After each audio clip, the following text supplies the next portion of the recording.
तो इलेक्शनमध्ये फायदा होऊ द्या, एक लक्षात घ्या, फायदा आणि तोट्यासाठी त्या भाऊक झाल्या नाहीत. मग पवार साहेबांनी सुनेत्रा वहिनींना भावनिक वातावरण मिळावं म्हणून वक्तव्य केले का? त्याच्यामुळे इलेक्शनचे याच्याशी काही विषय नाही आहे. इलेक्शन ही खरं विकासावर व्हायला पाहिजे, परंतु तुतारी गटाकडनं म्हणजे माननीय शरद पवार साहेबांच्या गटाकडनं सातत्याने भावनिक केलं जात आहे आणि त्या भावनिकमध्ये मोठे साहेब काल बोलून गेले. त्याचा त्रास सुनेत्रा वहिनींना झाला, त्याचा त्रास महाराष्ट्रातील सुनांना झाला, त्याचा त्रास तिथल्या मातांना झाला. जर सुनेत्रा वहिनी बाहेरच्या असतील तर मग शारदा काकी पण आहेत, इतर सुना पण आहेत, या सगळ्याच बाहेरच्या झाल्या ना हो. म्हणजे त्यांचं काहीच अस्तित्व नाही का त्या घरासाठी? हे प्रत्येक मुलीला, प्रत्येक स्त्रीला लागू पडतं.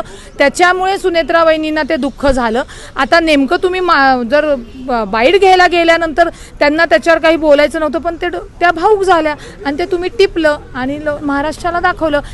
फायद्यासाठी नाही, पण जो काही महिलांचा अपमान झालेला आहे त्याचा बदला म्हणू आपण किंवा त्याचा ते चीड म्हणू तुम्हाला मतदानामध्ये नक्कीच दिसेल.